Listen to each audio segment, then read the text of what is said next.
This is my introduction to the Mopar Muscle Truck, with the ending of Motor Trend and Roadkill, all the stuff that kind of inspired me to really push to get into old cars and things.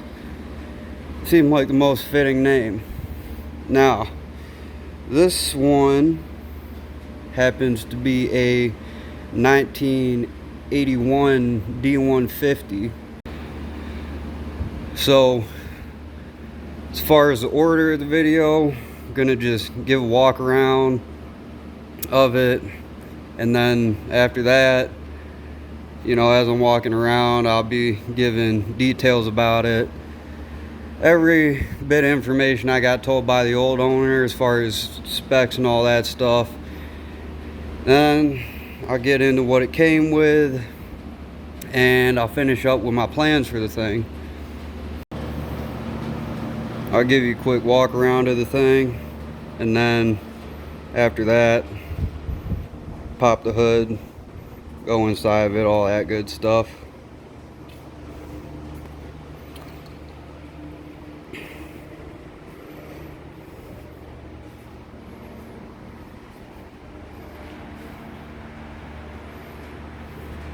As you can see, it is very clean. When I tell you this thing has no rust, I mean no rust. I put my head underneath of it, looked, and it's got less rust than my 2014 truck does outside, other than that little spot on the hood. But as far as any other panel, checked it, no body filler, nothing like that. Completely solid sheet metal, it looked like. So I saw the listing. Obviously the price got my attention. The other thing that got my attention was the engine.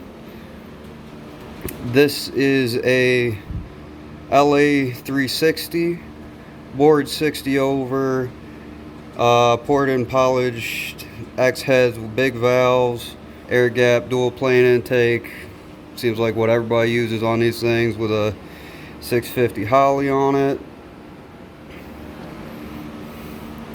I'm not real familiar with these trucks, whether or not this is the OE radiator or not. It looks like it might be, but it does have an electronic fan on it. Interesting thing I didn't know existed is that little controller there just got a little dial on it, tells it what temperature it's going to kick the fans on at. And then another interesting thing was the GM alternator. Just got the one wire going to it versus the OE Mopar stuff, so that's kind of nice. Got power brakes and power steering.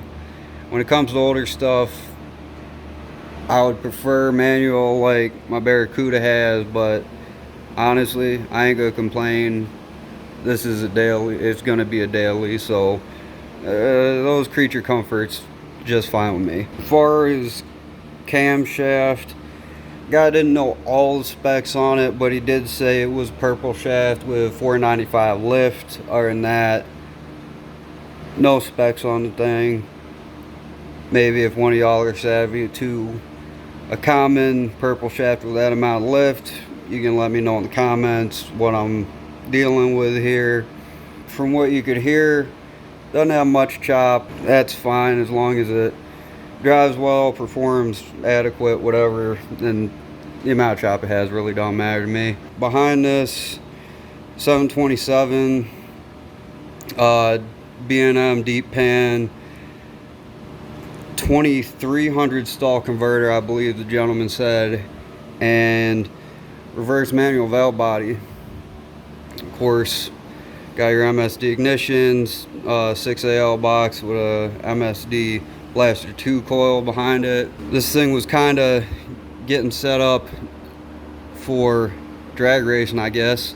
Not by the owner I bought it from, but the guy before him was turning into a drag truck or whatever. So that's kind of cool.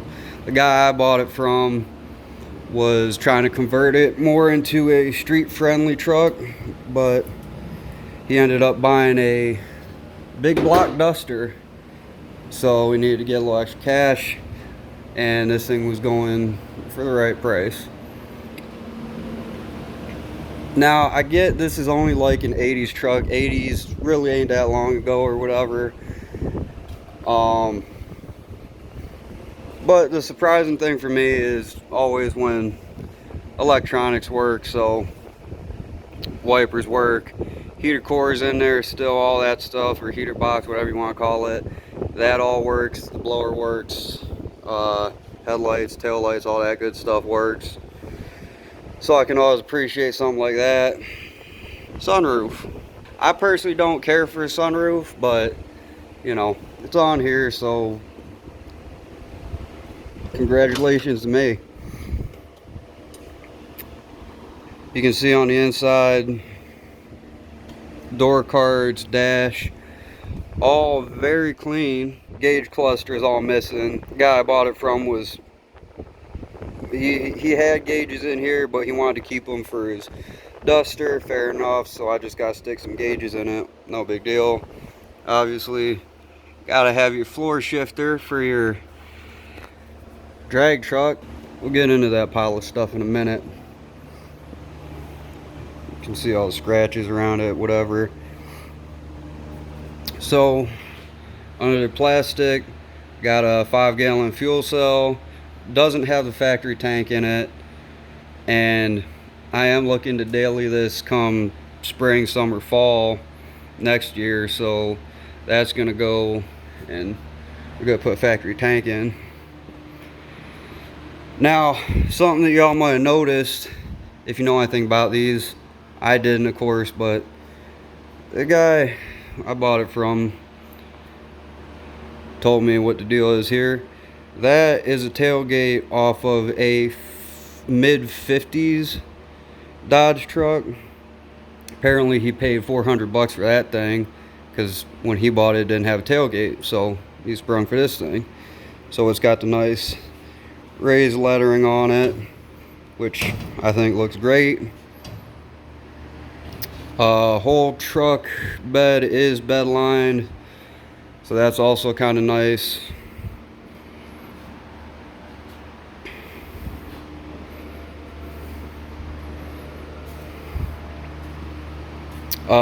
Since we're back here, one thing to mention is it has an 8 3/4 out of an A body, apparently. So I don't know if it's actually gonna show here, but let me zoom in. You can see it's got an 8 3/4 that has allegedly 410s, maybe more. The guy I bought it from wasn't sure. Got the nice back brace in it. It's got some American Racing Steelies on it. Don't know nothing about the back spacing or anything like that.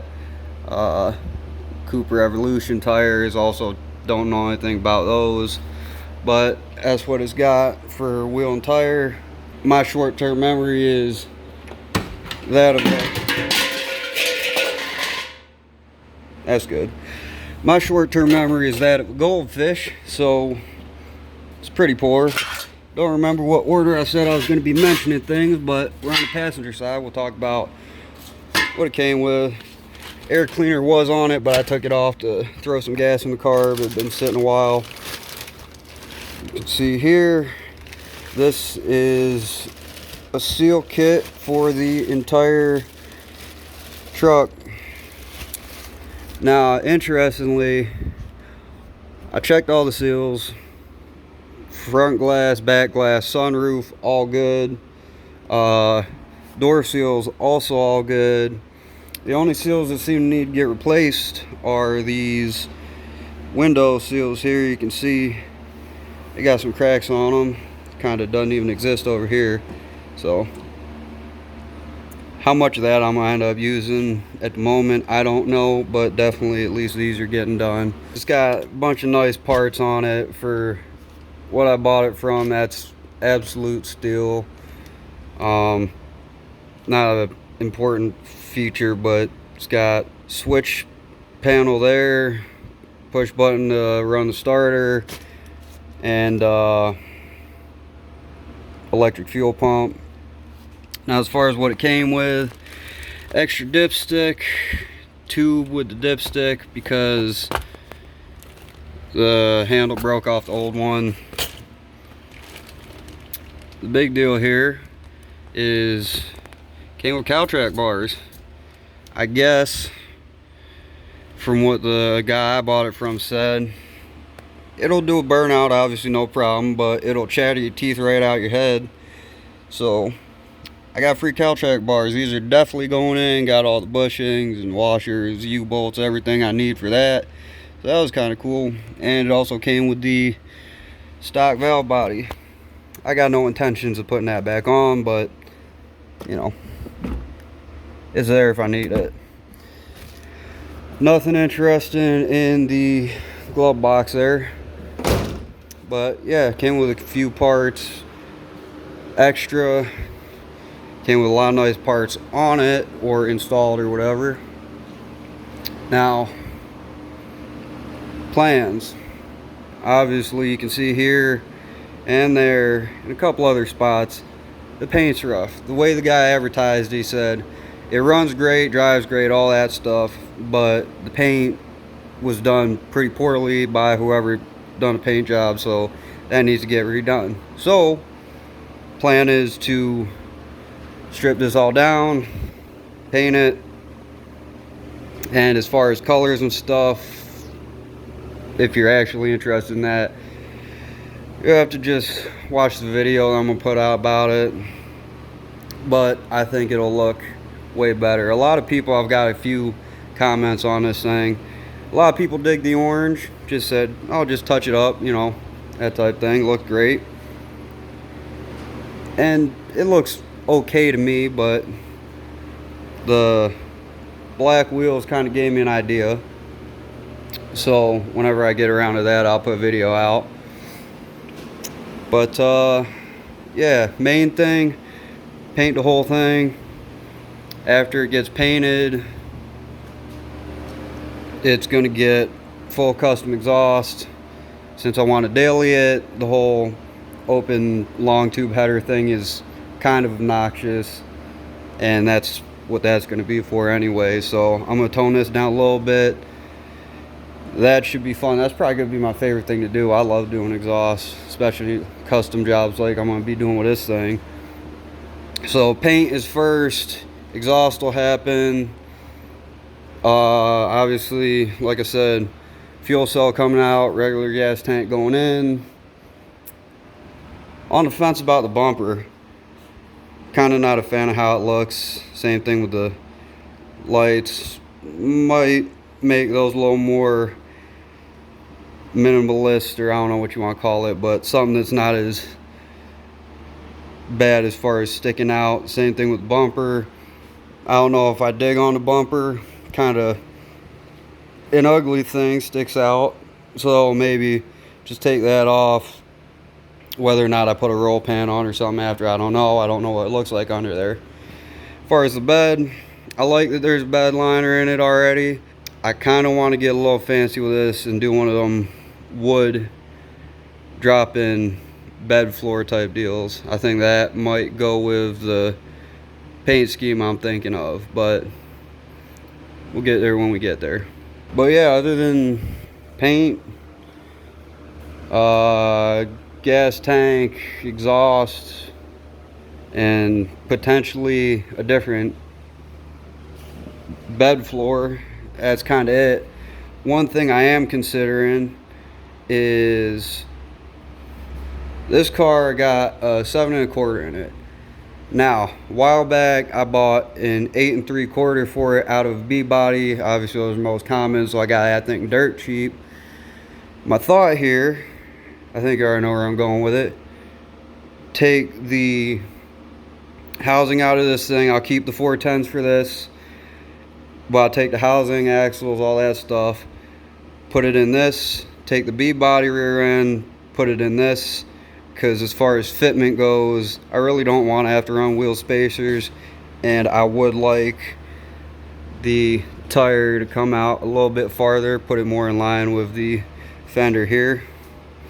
So I'm figuring take rear end out of that, put it in this, take the B-body one, put it in that. Makes sense to me,